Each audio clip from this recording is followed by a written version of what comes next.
Meus amados irmãos, neste momento nós vamos à pregação da palavra de Deus. Convidamos a você que está em casa, ou onde estiver, para ficar de pé, porque nós vamos ler o Santo Evangelho de nosso Senhor Jesus Cristo, conforme escreveu o evangelista São Mateus, capítulo 8, versículo de número 23. Se você tem Bíblia, aconselhamos que abra, porque a Bíblia fala de duas bênçãos: bem-aventurado quem lê e bem-aventurado quem ouve as palavras desta profecia. Se você lê, ouvir, você é bem-aventurado. Mas se você ouvir e fixar os olhos no livro sagrado, você será bem-aventurado duas vezes. São Mateus 8, 23. E entrando ele no barco, seus discípulos o seguiram.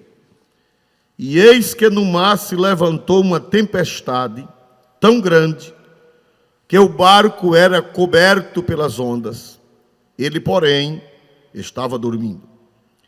E os seus discípulos, aproximando-se, o despertaram, dizendo: Senhor, salva-nos que perecemos. E ele disse-lhes: por que temeis, homens de pequena fé? E então, levantando-se, repreendeu os ventos e o mar, e seguiu-se uma grande bonança. E aqueles homens se maravilharam, dizendo: que homem é este, que até os ventos e o mar lhe obedecem? Amém. Glória a Deus. Pode sentar, irmão, onde você estiver. E com a graça e a ajuda de Deus, se vocês orarem, Deus revelará mistérios nesta hora. Amém. Meus irmãos, o título da mensagem de hoje é Jesus, o apaziguador das tempestades. Meus amados irmãos, esta tempestade, ela ocorreu no início do ministério do Senhor Jesus. Ele recrutou pessoas do mar da Galileia.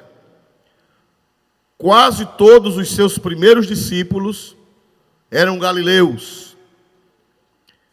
E a maioria pescadores, uma grande parte pescadores. Pedro, Tiago, João e possivelmente outros, André, eles eram pescadores. Na Galileia, quem já esteve lá contemplou um grande lago que tem 21 quilômetros de comprimento por 14 quilômetros de largura. Deus já me deu a graça de estar ali por duas vezes. Bondade e misericórdia de Deus. Esse mar é chamado Mar da Galileia porque ele fica na região da Galileia. Ele também é chamado Mar de Tiberíades, porque poucos anos antes de Cristo, Herodes fez uma cidade na beira desse lago chamada Tiberíades. E ele colocou esse nome em homenagem a Tibério. Herodes era muito estrategista e, para agradar o imperador romano, colocou o nome da cidade de Tiberíades, uma cidade bela, uma cidade planejada. E até hoje essa cidade existe e continua com este nome, Tiberíades, em homenagem ao imperador Tibério. Então o lago também é chamado Mar de Tiberíades, ou Lago de Tiberíades, porque fica a mais proeminente cidade é esta. Também ele é chamado Lago de Genezaré, que agora me foge o porquê desse nome. Também no Antigo Testamento ele é chamado Mar de Quenerite, porque Quenerite em hebraico é uma harpa, e olhando das montanhas, ele tem o formato de uma harpa, um instrumento usado até hoje. Meus amados irmãos, Este mar, ele tem montanhas ao redor. E este mar, ele tem ravinas, que são erosões nas montanhas, que abrem as montanhas, que fendem as montanhas, em fendas não muito largas, chamadas ravinas. E essas ravinas, elas recebem a pancada do vento. E quando o vento sopra, o vento oeste sopra nas montanhas, passa por essas ravinas com muita violência, porque é estreito. Então o vento entra e passa com uma violência muito grande e cai no mar. O vento violento, passando por essas brechas, vamos assim dizer, invade o mar. E vindo com a frieza do Hermon, entra em choque com a alta temperatura do mar, e então a tempestade é grande, o vento é grande, e agita. É comum acontecer isso de surpresa. Nunca os pescadores estão esperando. Quando menos espera, o vento chega, entra pelas brechas chamadas ravinas, como se fosse um funil, e passa com muita violência, e os barquinhos que estiverem por ali que se cuidem, porque só a graça de Deus para suportar essa ventania. Meus amados irmãos, é interessante que essa tempestade foi proposital. Deus permitiu. Porque Deus tinha lições para ensinar aos seus apóstolos que estavam iniciando o ministério. Deus tinha lições, Jesus tinha revelações. Jesus precisava mostrar algumas revelações para eles. E Jesus permitiu que acontecesse naquele momento aquele incidente. Porque tudo que acontece não é coincidência, é providência. Não existe acaso. Não existe nada por acaso. Tudo está no controle de Deus. Tudo está na direção de Deus. Bendito e louvado seja o seu santo nome. No mundo não tem sorte nem sina. No mundo tem o controle de Deus. Se o mundo vivesse ao léu, como diz os deístas surgiram há muitos séculos, porém foram organizar sua doutrina na época do iluminismo. E eles não tiveram coragem de negar a existência de Deus. E eles criaram uma doutrina que diz que Deus existe, que Deus criou, ou que Deus pode existir, ou pode ter criado. É uma mistura de agnosticismo. E eles dizem que se Deus existe e criou o mundo, Deus abandonou. Deus deixou para lá e foi embora. E salve-se quem puder. Deus não controla nada. Não adianta ser justo, não adianta ser ético, não adianta praticar o bem nem o mal, tanto faz, porque não vai ter julgamento, porque não vai ter o dia do juízo. E o menor que corra para não ser engolido pelo maior. E salve-se quem puder, é a filosofia do deísmo. Mas nós não somos deístas, nós somos teístas. Nós cremos com a diferença do deísmo para o teísmo, com T de telha. É que nós cremos que Deus criou e cremos que Deus continua governando a sua criação. E que Deus interfere, e que Deus age. Então aqueles ventos não foram produto do acaso. Foi um fenômeno natural, mas foi um fenômeno permitido por Deus. Porque Deus tinha lições práticas, lições que não se ensinam em curso teológico, mas que tem que passar pela experiência para poder aprender. Então, irmãos, todos os milagres de Jesus, nós sempre temos pregado, eles são pedagógicos. Eles têm um ensinamento, eles têm uma doutrina. Louvado seja o nome do Senhor para sempre. E meus amados irmãos, nós aprendemos algumas coisas com esta tempestade, ou com essa tempestade. Em primeiro lugar, tempestade é símbolo de abalos. Por sinal, no grego, é interessante. Os irmãos que entendem do grego, que conhecem a língua original do Novo Testamento, grande tempestade, essa expressão, grande tempestade, os irmãos que entendem de grego, eles dizem que é seismos megas, que quer dizer abalo sísmico, um grande abalo sísmico. Um grande abalo sísmico. Como se fosse um terremoto. Nós aprendemos aqui, irmãos amados, que os grandes abalos, as grandes tempestades, elas vêm a todos. Elas são, primeiro, inevitáveis. Ninguém vai passar por esta terra sem enfrentar tempestades. Se for crente, passa. E se for incrédulo, passa. Se for justo, passa. E se for injusto, passa também. Se for rico, passa. Se for pobre, passa. Se for culto, passa. E se for inculto, passa. Ninguém neste mundo está numa bolha de cristal. Ninguém neste mundo está envolvido por uma redoma protetora. Todo mundo ou passou ou vai passar por uma tempestade.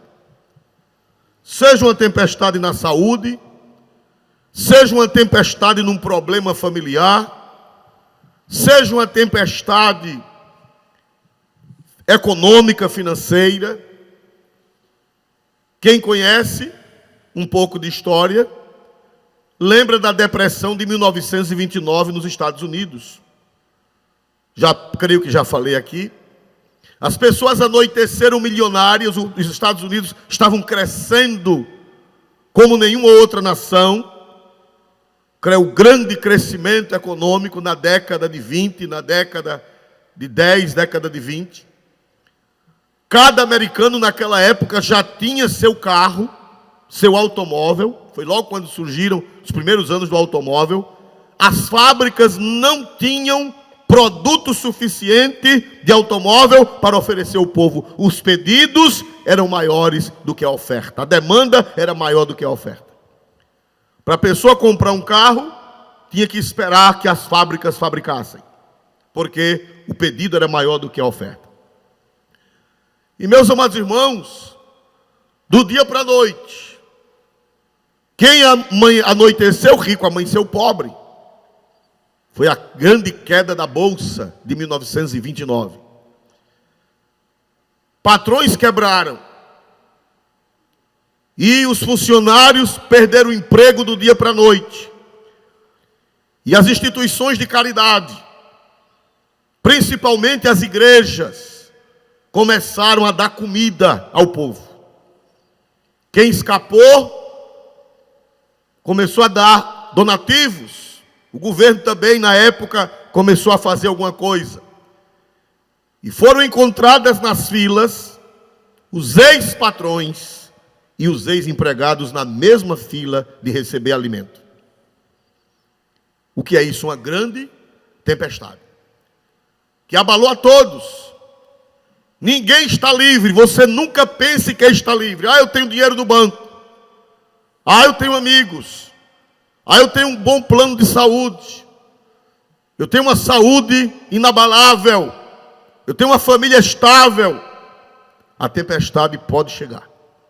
É o que eu aprendo nesse texto sagrado, que qualquer pessoa não está livre de uma tempestade. Se o seu barco está no mar da vida, um dia os ventos virão, os seismos megas aparecerão, os terremotos grandes aparecerão, os maremotos mais variados, os relacionamentos, tudo pode ser abalado. Então a primeira coisa que eu aprendo é que eles são inevitáveis na vida de qualquer pessoa. A segunda coisa que nós aprendemos é que eles são inesperados. Estava tudo calmo. Como diz o hino de Osés de Paula, que ternura, são calmas as ondas do mar. Meu barquinho vai sob o lume solar. O barquinho tranquilo na água, nos remos, pois não havia motores. E meus irmãos, não houve aviso. Não houve aviso prévio, não houve. As pessoas estavam nos barquinhos, tranquilas, de repente, o vento sopra. Se levanta de repente uma grande tempestade. Isso fala que as coisas chegam inesperadamente. De repente você está bonzinho, dá uma pequena dor, um pequeno incômodo, você vai ao médico, e quando faz os exames, no dia da busca, você treme na base, porque acusou algo grave, algo forte. É uma tempestade. Elas chegam inesperadamente, chegam de surpresa, e nós não podemos fazer nada, nós somos vulneráveis. Todos nós somos vulneráveis. Do homem mais rico do mundo ao mais pobre, todos somos vulneráveis às tempestades. Em terceiro lugar, nós aprendemos que as tempestades, elas são incontroláveis. Incontroláveis. Foge do nosso alcance. Foge da nossa alçada. Foge do nosso controle. Vocês sabem que Pedro, Tiago e João e André nasceram e se criaram ali. Nasceram e se criaram navegando, remando, pois eram pescadores. Mas naquela hora, toda experiência foi vã. Naquela hora, todo conhecimento náutico foi debalde. Naquela hora, todo recurso que eles tinham foi em vão. Porque as tempestades, elas tiram o controle da nossa mão. Tira o controle. Por mais forte, por mais sábio, por mais prudente, por mais habilidoso que você seja, vai chegar uma hora que os ventos vão tirar o controle da sua mão. Ninguém escapa desta. Ninguém foge. Ninguém. Louvado seja o nome do Senhor para sempre. A força do vento era maior do que a força deles. O sobe e desce das ondas era maior do que a agilidade da navegação que eles tinham. E eles estavam perdidos. Eles estavam sem saber o que fazer. É o que acontece com a gente. Na minha vida e na sua vida, quantas vezes você disse, e agora? Como que você entrou num beco sem saída. E tem um doido na porta do beco com a peixeira na mão. E você sem saber o que fazer. Sem ter para onde ir. Louvado seja Deus. É isso que a tempestade, ela faz com a gente. Meus amados irmãos, mas temos algumas notícias boas.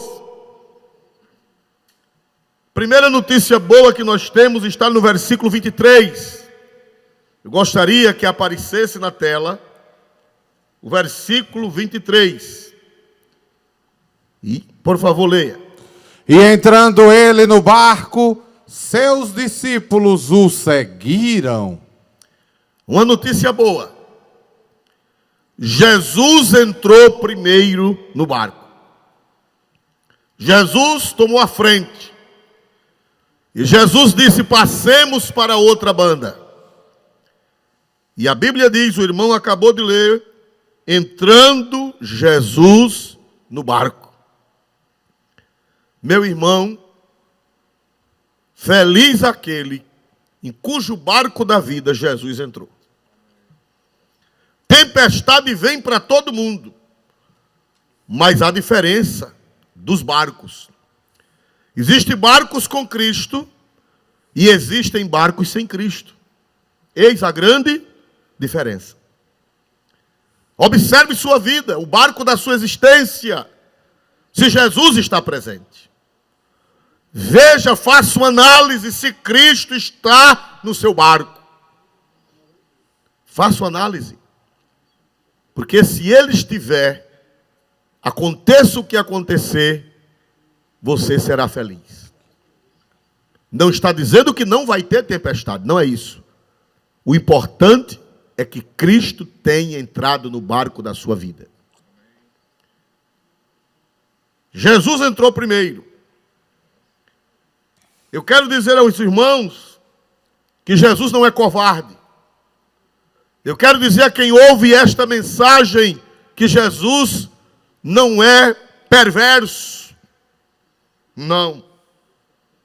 Ele não é aquele que fica rindo da miséria, fica rindo da desgraça. Jesus não é imperador romano.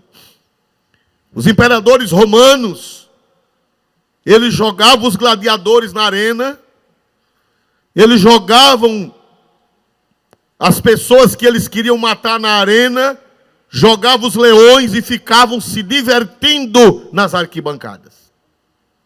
Os governantes romanos faziam assim, ficavam rindo, zombando. Nero mandou tocar fogo em Roma e ficou da sua casa, que era no monte, numa colina de Roma, ficou olhando as chamas, incendiarem a cidade, e ele ficou tocando lira, cantando poemas gregos e dando gargalhadas dos gritos dos seus concidadãos, que ele era o imperador e que deveria cuidar. Mas o meu Jesus não é assim. O meu Jesus, ele entra no barco. O meu Jesus, ele entra no barco. Jesus entrou na frente deles. O barco subia, o barco descia. O barco parecia que ia ser engolido pelas ondas, mas Jesus estava no barco. Louvado seja Deus. Aquela barca, desde os primórdios da igreja, o primeiro escrito que compara a igreja com um barco, com uma nau, salvo equívoco, foi Tertuliano.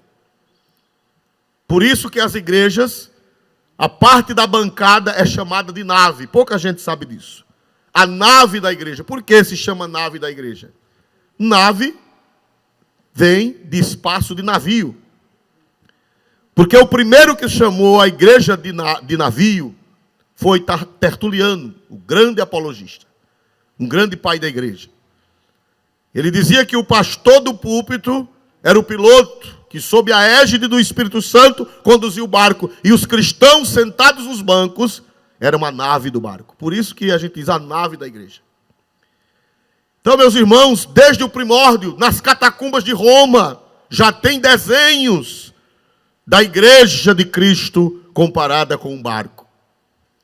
E eu quero dizer, meu querido irmão, que desde que a igreja existe, que ela enfrenta tempestades. O barco enfrenta tempestades. Não é a primeira tempestade que a igreja de Deus enfrenta. Desde o seu nascedouro que ela vem enfrentando tempestades.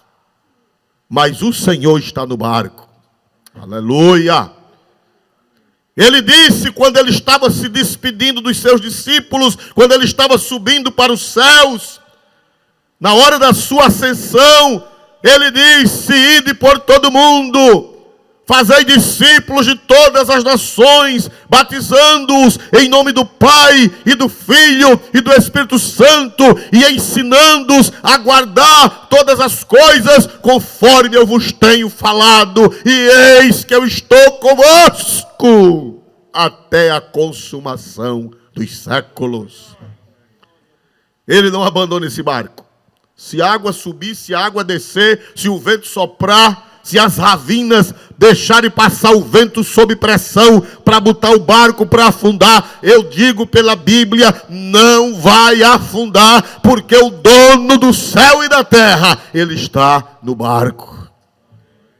Aleluia! A igreja já passou por muitas tempestades. Essa é a típica, porque ela sempre passou por tempestades congregadas. E hoje ela foi proibida de congregar. Na história da igreja cristã, desde os primórdios, nunca aconteceu isso. Eles iam para as catacumbas, Eles iam para os cemitérios, eles iam para os matos, como na China hoje. Na China hoje, os cristãos, eles congregam no subterrâneo. Tem igrejas lá, tem templos para inglês ver, para os turistas verem, e alguns pastores e sacerdotes comprometidos com o comunismo, fazendo encenação de igreja. Quem chega lá assiste missa, assiste culto encenados. Gente nos bancos da igreja, mas aquele povo que está ali não são cristãos verdadeiros. São a igreja estatal para inglês ver. Os verdadeiros cristãos na China, eles estão escondidos nos subterrâneos. Mas a igreja nunca foi proibida de congregar. É a primeira vez na história da igreja. Ela sempre foi proibida de congregar, mas ela sempre teve uma alternativa e agora não tem quase alternativa. Mas são tempestades. Mas o dono da igreja está no barco. Se você crê em casa, dê um amém bem forte. Amém. Glória a Deus. Em outros lugares também. Aleluia. Então, meus amados irmãos, o dono da igreja entrou no barco. A presença dele está no barco. Apesar dele estar no barco, nós não somos imunes às tempestades. Mesmo com Cristo no barco, a tempestade vem. Tem gente que diz assim, venha ser crente para não ter tempestade na sua vida. Venha para a nossa igreja que você vai deslizar no mar tranquilo. Meu irmão, não crê nisso não. Isso é uma heresia sem tamanho. É uma heresia formal e uma heresia material. É uma heresia em todos os aspectos. Mesmo com Cristo no barco haverá tempestades.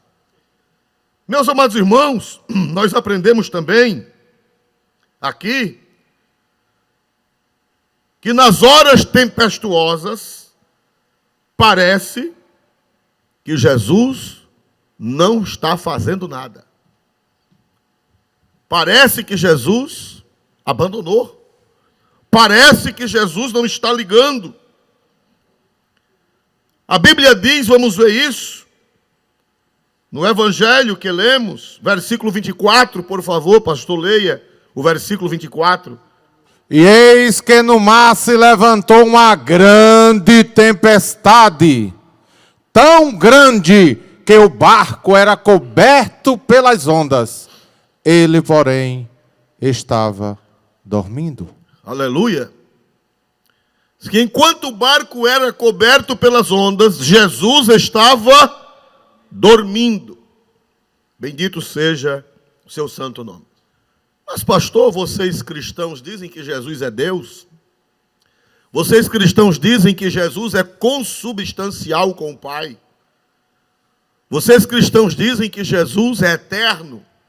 E como é que Deus dorme? Mas não esqueça, João 1:1 e 2, no princípio era o verbo estava com Deus e o verbo era Deus. O verbo é Cristo. Não resta dúvida, não precisa ser teólogo para saber que o verbo, a palavra, é Cristo pré-encarnado. No princípio, que na realidade o particípio não é no princípio, é em princípio, quer dizer, desde a eternidade, o verbo estava com Deus, ele não era o Pai, como algumas seitas modalistas dizem que Jesus é o Pai. Não, Jesus não é o Pai. No princípio era o verbo estava com Deus, estava com o Pai. Se ele estava com o Pai, ele não é o Pai, ele estava com. Pressupõe-se a ideia de duas pessoas. Ele estava com Deus, mas o versículo diz, e o verbo era Deus. Quer dizer, ele não é o Pai, mas estava com o Pai, e ele é Deus, da mesma essência do Pai. Isso sempre deu problema, porque sempre os ignorantes, incautos e incrédulos colocaram dúvidas. O primeiro concílio, que foi o concílio de Niceia, foi porque um presbítero chamado Ário, que era pastor de uma igreja, de uma congregação de Alexandria no Egito, colocou em dúvida a divindade de Jesus, que já vinha desde Sabélio, sempre foi questionado isso. Mas a igreja do Senhor sempre creu que Jesus é consubstancial com o Pai, é da mesma substância do Pai. Então Jesus é Deus, mas você precisa lembrar o versículo 14 do Evangelho de São João, capítulo 1. E o verbo se fez carne e habitou entre nós. O eterno entrou no tempo. O espiritual assumiu a forma humana em carne. Porque para salvar a humanidade, ele tinha que ser 100% Deus, porque só Deus pode salvar. E tinha que ser 100% homem. Ele tinha que ter as duas naturezas. Então houve o mistério da encarnação, que não dá para explicar. Lá em 1 Timóteo 3:16, diz que isso é um mistério. A palavra mistério quer dizer segredo. Quer dizer algo inalcançável, algo inatingível. 1 Timóteo 3:16, diz a palavra de Deus. Né? Olha aí, por favor, o pastor vai ler, por gentileza.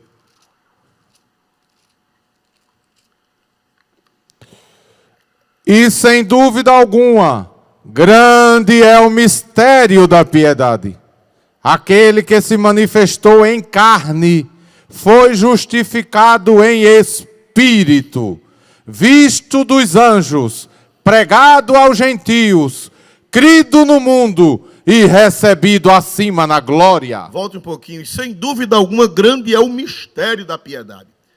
Na nossa tradução diz aquele que se manifestou em carne. Mas na Bíblia trinitariana, que segue outros manuscritos antigos, diz assim: Deus se manifestou em carne.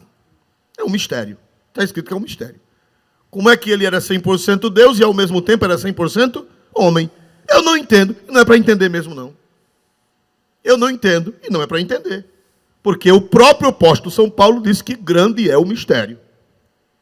É grande o mistério, é grande, é infinito, é mega. É mega, é grande. É só para adorar e dar glória a Ele e esperar a explicação quando chegar no céu. Receba se quiser. Se não quiser receber, não receba. Mas Ele é Deus e Ele é homem. Agora, como aconteceu isso? O apóstolo diz que é um mistério. E mistério é segredo. Como é que você quer saber de um segredo de Deus? É da sua conta? Quando você chegar no céu, se Ele quiser lhe revelar, eu acho que ainda vai passar uns quintilhões de anos, mesmo no céu, para a gente entender esse mistério. É um só Deus, não são três deuses, um só Deus, em três pessoas distintas. E as três são Deus, não são três deuses, é um só Deus em três pessoas. Como é que eu vou entender? Não vai entender, porque Paulo disse é mistério. Mistério. Procure o significado da palavra mistério no grego, e você vai ver que não dá para entender. É só para adorar, é só para crer, é só para receber, é só para dar glória, é só para dizer, Senhor, não entendo, mas eu aceito. Amém? Como Deus, Ele não dorme, mas como homem, Ele dormiu. Por quê? Porque Jesus, Ele teve todos os sentimentos humanos, inclusive a tentação. A única diferença foi que Ele não pecou. Ele era como Adão antes da queda. A natureza humana de Jesus era como a de Adão antes da queda. Antes da queda. Pura. Antes da queda, sem pecado.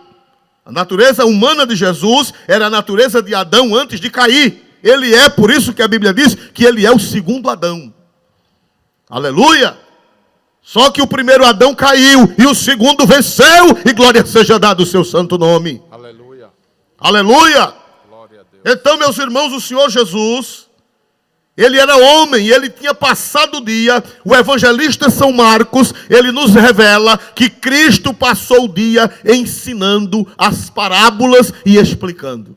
A parábola do semeador, a parábola do joio e do trigo, a parábola da semente, a parábola dos peixes, a parábola da rede, a parábola da pérola. Diz que esse milagre foi no fim desse dia. Depois de Jesus passar um dia ensinando. E se tem uma coisa que cansa, é ensinar. Candeia. Sim?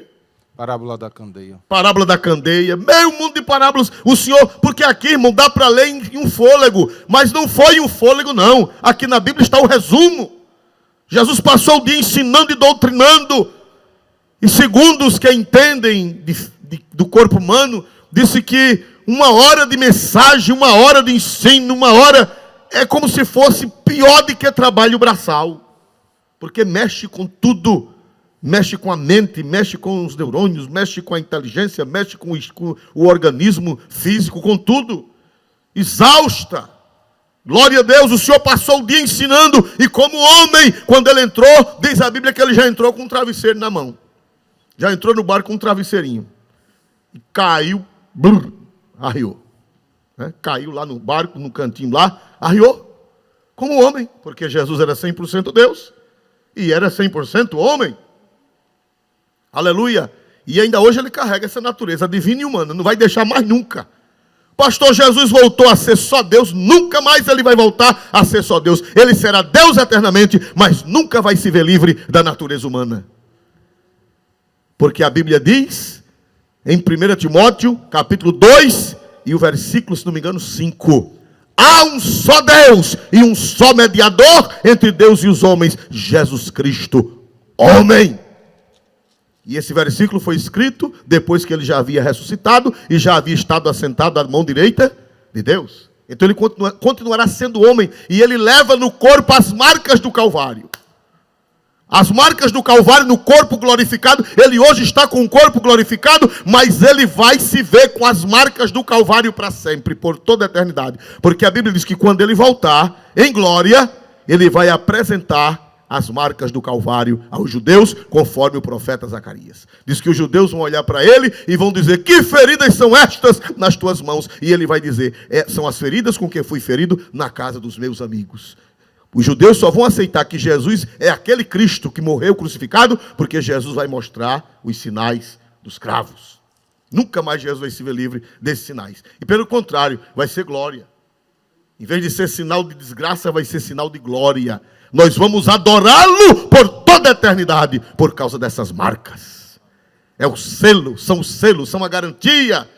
E João em Apocalipse viu Jesus no céu e disse: eu vi um cordeiro. Claro que é uma linguagem figurada. Ele disse: eu vi um cordeiro, porque Jesus não é um animal, é uma pessoa. Cordeiro é um símbolo dele. Ele disse: eu vi o cordeiro como quem havendo sido morto, mas eis que está vivo.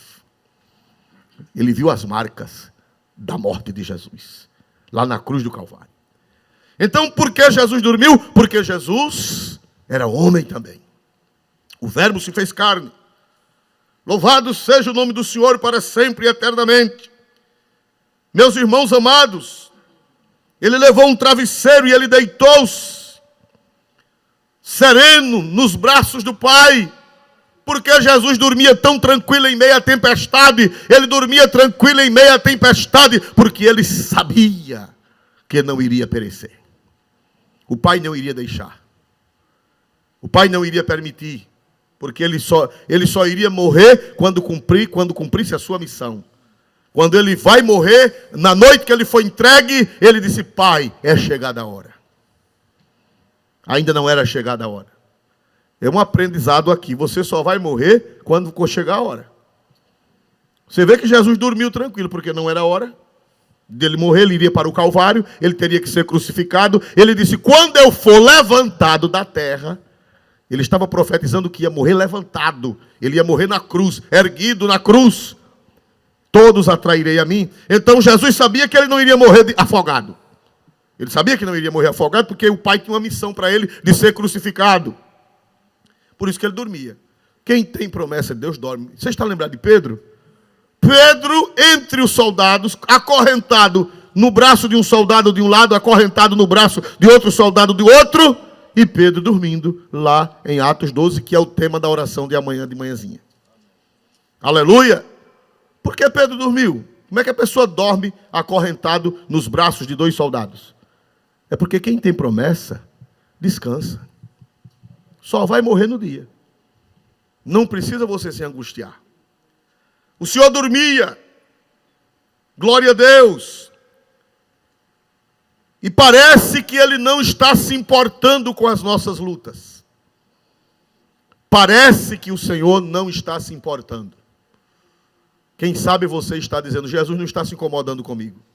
Se Jesus estivesse se incomodando, as coisas não estariam como estão. Se Jesus estivesse se incomodando, eu não estaria passando por isso. Se Jesus se importasse comigo, como diz o cantor Oséias, que é do tempo da minha juventude, da minha adolescência, né? Ele diz: alguém se importa por tua alma.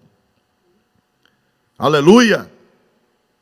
Parece que o Senhor não está ligando. O que está acontecendo no mundo, parece que Jesus não está ligando. O que está acontecendo com você, parece que Jesus não está ligando. Parece que ele está dormindo. Parece que ele vai deixar você se acabar. Parece que ele não lhe ama. É a impressão que dá. É a impressão que dá. Mas não é isso não, meu irmão. É porque não é hora dele operar o milagre. É uma prova. Deus às vezes se aquieta. Deus às vezes fica parado. Não é que ele deixou de trabalhar, nem que ele deixou de lhe amar, não. É que não é a hora. Você vê que quando Maria, a mãe dele, disse: olha, filho, eles não têm mais vinho. Jesus disse: mulher, ainda não é chegada a minha hora. A gente é vexado como Maria, a gente quer logo. E o Senhor, Ele tem a hora dele. Então, se você está aflito, se seu barquinho está subindo e descendo, se você está sofrendo e Jesus não agiu, é porque não é que Ele não lhe ama, é que não chegou ainda a hora. Quando chegar a hora dele agir, Ele vai agir. Quando chegar a hora dele trabalhar, Ele vai se levantar e você vai ver o milagre que Ele vai realizar na sua vida. Aleluia! Glória a Deus! Spurgeon, o grande pregador da Inglaterra, ele dizia: os discípulos inquietaram a Jesus mais do que a tempestade. Vamos ver eles inquietando Jesus. Versículo 25, por gentileza. E os seus discípulos, aproximando-se, o despertaram, dizendo: Senhor, salva-nos, que perecemos. Só que no Evangelho de Marcos, eu gostaria que o pastor abrisse, no Evangelho segundo São Marcos, capítulo 4, versículo 38, eles disseram um desaforozinho a Jesus. E ele estava na popa, dormindo sobre uma almofada. E despertaram-no, dizendo: Mestre, não se te dá que perecemos? Mestre, não se te dá que perecemos? Quer dizer, o senhor não está ligando, não?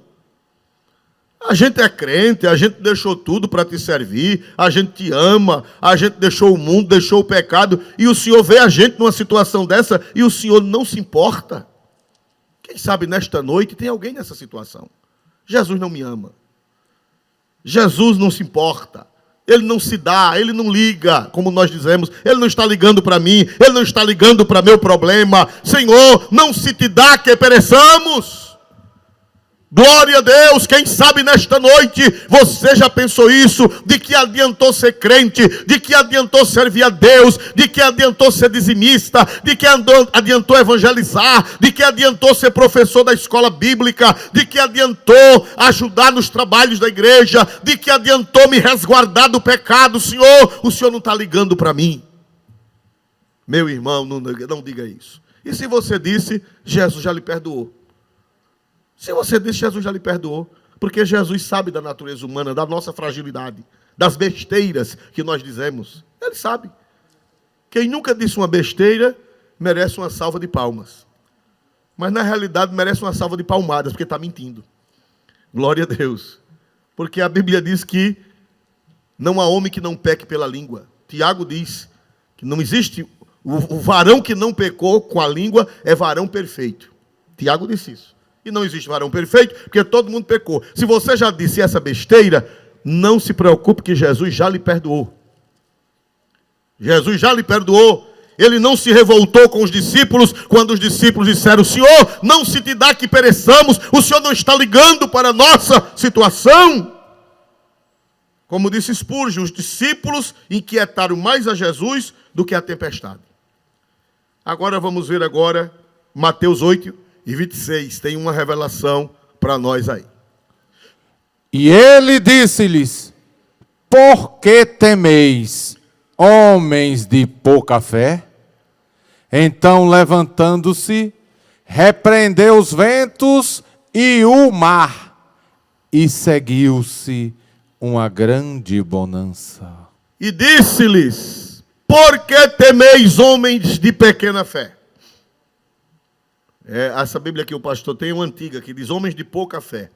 Mas as Bíblias, não é que a palavra de Deus muda, é que aperfeiçoa a linguagem, porque o português, como todas as línguas, são línguas vivas que vão evoluindo, vão tomando sentidos diferentes. Então, os tradutores acharam que homem de pouca fé é o bully. Aí tiraram a palavra de pouca fé e botaram de pequena fé, porque dá uma cacofonia, né?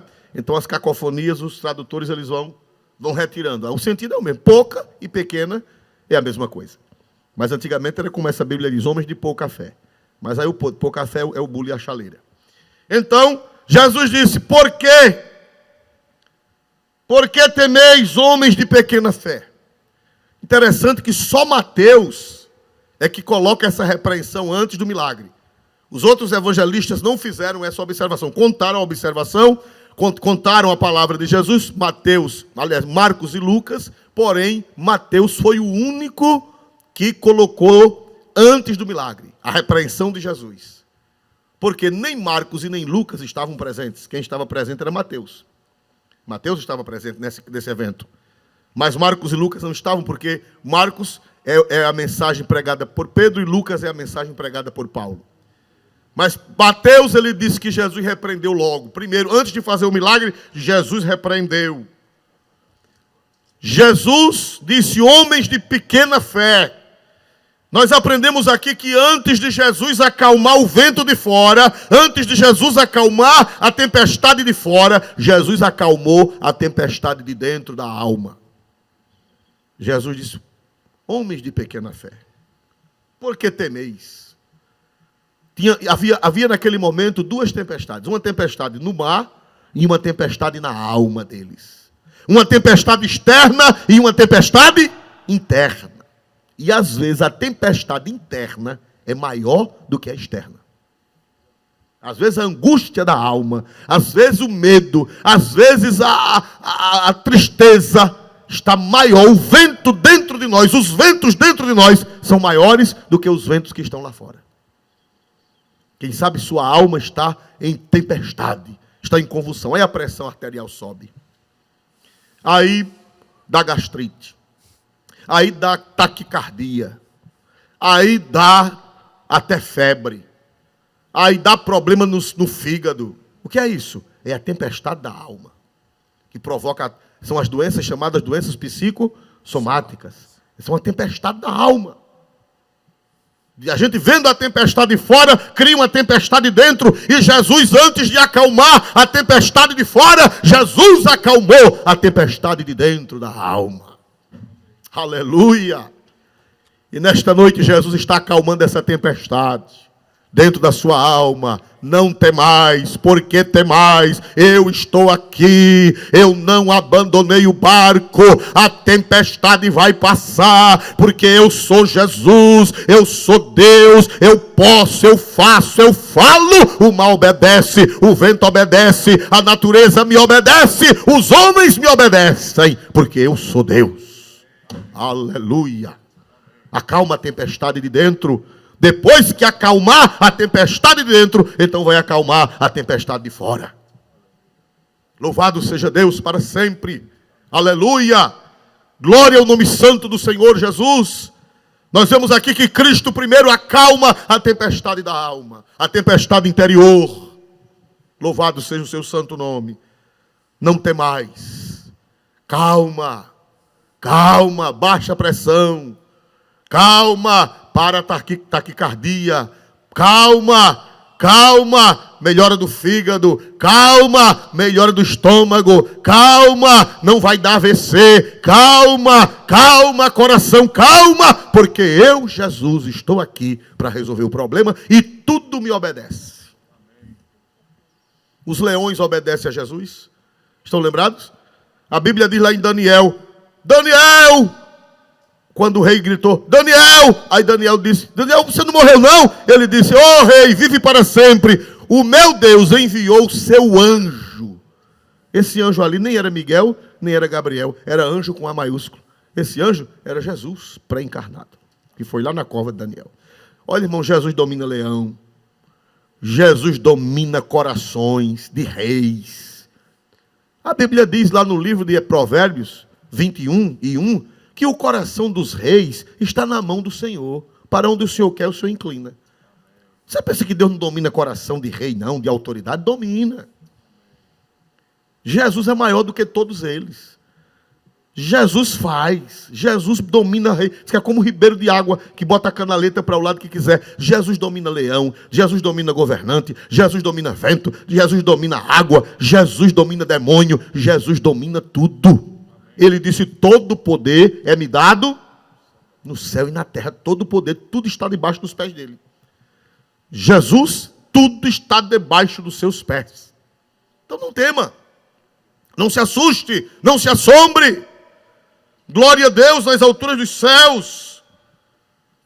A fé expurga o medo, a fé lança fora o medo.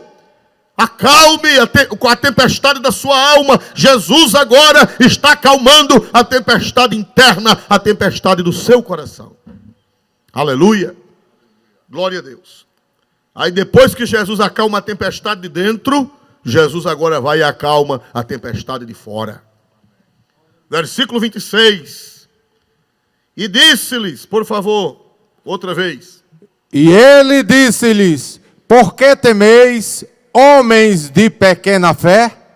Então, levantando-se, repreendeu os ventos e o mar, e seguiu-se uma grande bonança. Meu irmão, repreendeu o vento e o mar. Como é que pode uma coisa dessa? O vento não tem mente, o vento não tem inteligência, o mar também não tem inteligência. Como é que se repreende ventos e mares? Há duas vertentes. Uma diz que, na realidade, Jesus não estava repreendendo o vento nem o mar, estava repreendendo os demônios. Porque Jesus estava atravessando para Gadara. Jesus estava indo expulsar os demônios de 2 homens que moravam em Gadara. E alguém interpreta que Jesus, quem estava fazendo aquele reboliço no vento e no mar, eram potestades, eram demônios. Então Jesus estava repreendendo seres inteligentes, que estavam no vento e que estavam nas águas. Mas outros dizem que não. Outros dizem que era vento mesmo somente e água mesmo somente. Porque Jesus domina a natureza. Por isso que nós não somos deístas, nós somos teístas. Porque o deísta, ele não acredita que Deus entra na natureza. Ele não acredita que Deus interfere. Ele não acredita que Deus age aqui na terra. Ele diz que aqui na terra só tem as leis da natureza e mais nada. Mas nós cremos que o nosso Deus interfere. Nós cremos que o nosso Deus age. Nós cremos que o nosso Deus se levanta. Nós cremos que o nosso Deus atende oração. Nós cremos que o nosso Deus ainda governa as nações. E governa os homens, e governa os animais, e governa os ventos, e governa as águas, e governa tudo. Tudo está sob os pés de Jesus. Aleluia! Bendito seja o nome do Senhor para sempre e eternamente. A Bíblia diz que o Senhor repreendeu o vento e repreendeu o mar. Meu irmão, esse vento só vai soprar até Jesus querer. Essas águas só vão se agitarem até Jesus permitir. Quando ele se levantar, você pode ver o que é que vai acontecer. Pastor, e por que ele não se levantou ainda? E por que ele não agiu ainda? Não é da sua conta. Quando ele quiser, ele age porque ele é soberano. E outra coisa, ele sabe a hora melhor para nós.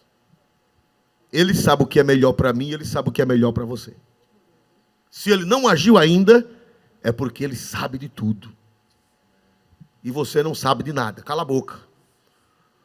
Quando eu era criança, que queria conversar besteira, os meninos naquela época, hoje criança é tanto carinho, naquele tempo não tinha não. E ninguém era revoltado com o pai, ninguém era revoltado com a mãe.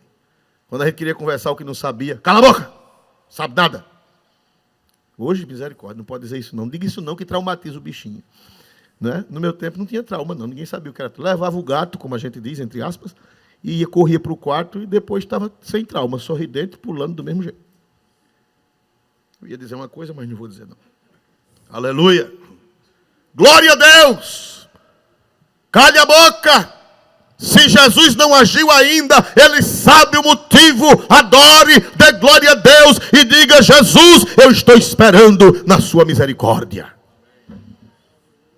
Ninguém manipula Jesus, ele faz quando ele quer.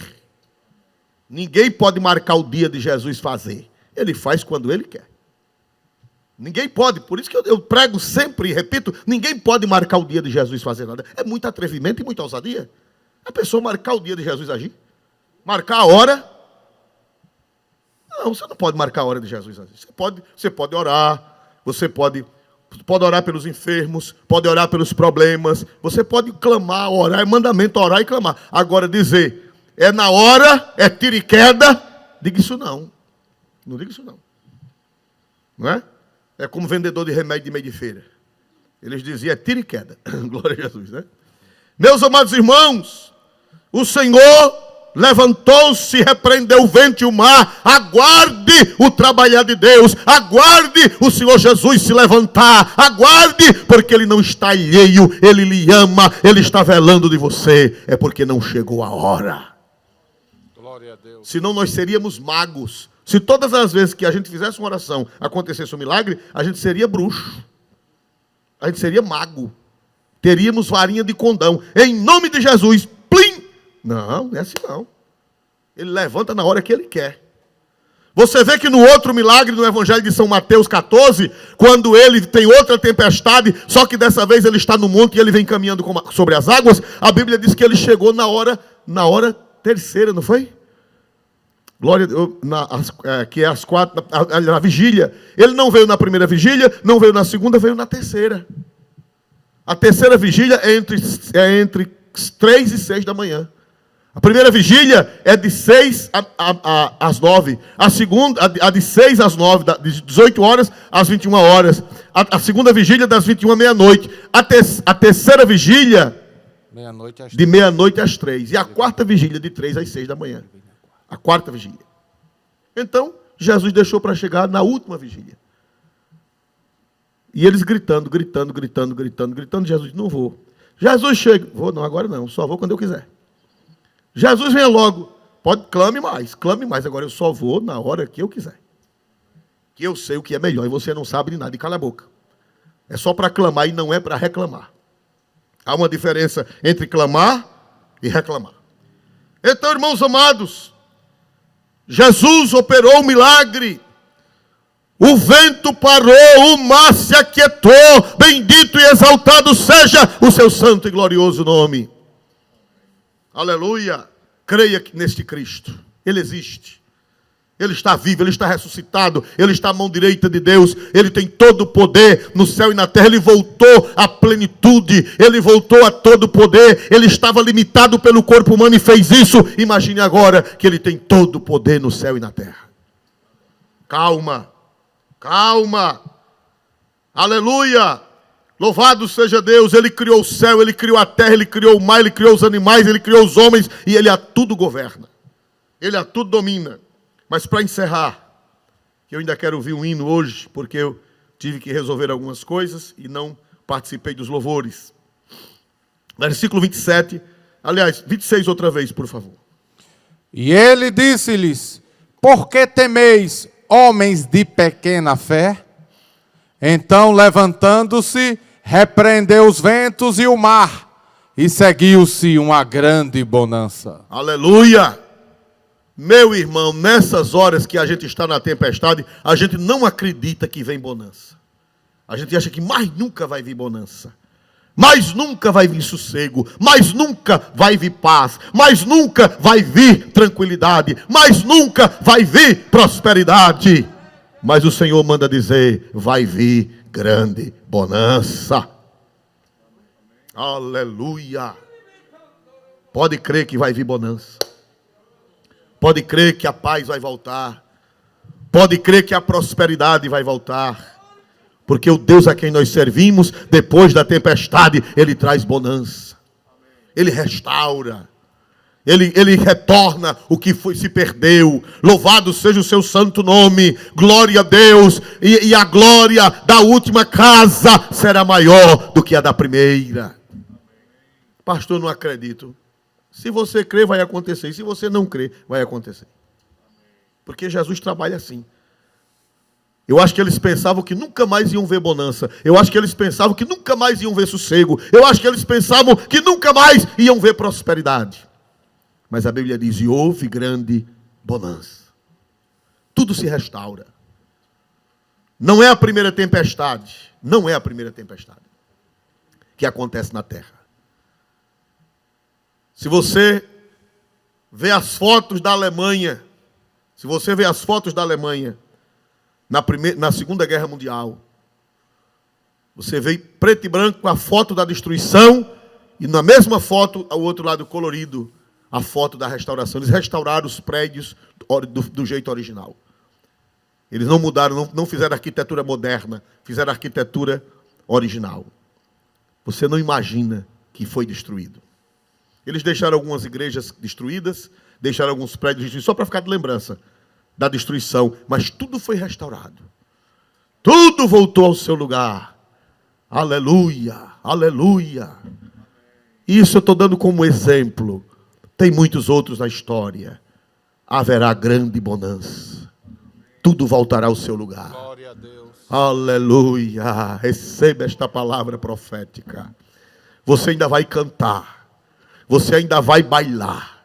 Você ainda vai dar glória a Deus. Você ainda vai se alegrar no Senhor. E vai lembrar desta palavra. E vai dizer glória a Deus. Porque a bonança voltou. Mas para completar o sermão, versículo 27. E aqueles homens se maravilharam, dizendo: quem é este homem que até os ventos e o mar lhe obedecem? Aleluia. E aqueles homens se maravilharam. Eles nunca tinham visto uma coisa daquela. A palavra maravilhar quer dizer uma coisa admirável. Ficar maravilhado é uma coisa admirável, é uma coisa nunca vista. É uma coisa nova na terra. Aleluia! Deus permite as tempestades para Ele fazer o milagre. E você ficar maravilhado. Ficar de boca aberta. Mas não é possível, eu não acreditava. Eu não esperava. Eu não imaginava. Você vai conhecer a Deus de uma forma que você antes não conhecia. As lutas não são para acabar com a gente. As lutas são para nós conhecermos a Deus. Glória a Deus. Aleluia. Aleluia. As lutas são para nós olharmos para Jesus e dizer: Senhor, eu não sabia que Tu és tão poderoso. Eu não sabia que Tu és tão grande. Eu não sabia que Tu és tão maravilhoso. E a Bíblia diz que eles caem aos pés de Jesus, em outro evangelho. Cai de joelhos, prostrado. Senhor, quem é este homem? Quem é este homem? Quem é este homem? Que maravilha de homem é este, que até os ventos e o mar lhe obedecem. Oh, aleluia. Você vai conhecer Jesus de uma forma nova. Você vai ter experiências com Deus, porque a Bíblia diz que a tribulação produz a paciência, e a paciência a experiência. Ser crente é uma coisa, e ter experiências com Deus é outra coisa. Você vai dizer como Jó: eu te conhecia só de ouvir. Eu te conhecia, Senhor, porque meu pai falou. Eu te conhecia, Senhor, porque eu aprendi na escola dominical. Eu te conhecia porque o pastor pregava. Mas agora os meus olhos te veem. Eu agora estou vendo com os meus olhos. Eu agora estou conhecendo Jesus. Aí, por isso, quando chegam tempestades maiores, na vida de quem já viu outras tempestades, diz: não, Jesus vai resolver. Você está lembrado de Davi? Davi, por que foi que Davi não temeu o gigante Golias? Todo mundo se tremia, se assombrava e se escondia, e Davi não teve medo. Menino, disse Saul, vá se aquietar, menino. Você não pode lutar com esse gigante, você é uma criança. Como é que você vai lutar com esse homem? Ele disse: rei, eu não tenho medo dele, não. Porque um dia desse eu estava no campo, e vinha um leão. E depois vinha um urso, e pegavam... Interessante que o texto hebraico dá a entender que não foi um leão e um urso. Está querendo dizer que eram coisas contínuas. O texto hebraico não diz que só foi um leão e um urso. O tema, aliás, o teor da escritura hebraica é que era costume aparecer leões e aparecer ursos para pregar as ovelhas. Então, Davi já tinha visto os livramentos. Aí ele disse: então o Deus que me livrou dos leões e me livrou do urso, vai me livrar disso aí, porque eu já conheço Deus. Eu já vi Ele fazer milagre. Eu já vi. Então, quando você passar por uma tempestade pequena, se prepare que vai chegar uma maior. Mas você já tem experiência com Deus, você já está maravilhado. Quem é este homem? Quem é este homem? É Jesus de Nazaré. Quem é este homem? É o Filho de Deus. Quem é este homem? É aquele que se fez carne. Quem é este homem? É aquele que pregou o Evangelho, não deixou a sua santa doutrina. Quem é este homem? É aquele que morreu numa cruz, derramou o seu sangue para redimir a humanidade. Quem é este homem que até o vento e o mar lhe obedece? Esse homem é aquele que foi sepultado, mas ressuscitou ao terceiro dia em corpo glorioso. Quem é este homem? Este homem é aquele que subiu aos céus depois de 40 dias, à vista de mais de 500 irmãos, de mais de 500 crentes, foi recebido em cima no céu. Quem é este homem? É aquele que está sentado à mão direita de Deus, intercedendo por nós. Quem é este homem? É aquele que vai voltar um dia para buscar a sua igreja, para estabelecer o seu reino na terra. É aquele que vai reinar com justiça. É aquele que vai dizer: eis que faço novas todas as coisas. Quem é este homem? É Jesus de Nazaré. E se eu fosse você, eu me entregaria para este homem.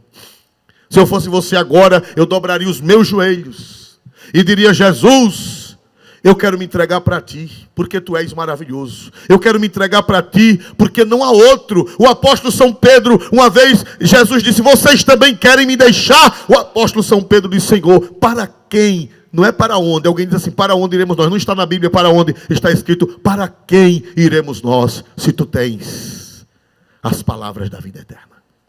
Só Jesus. Só Jesus. Só Jesus.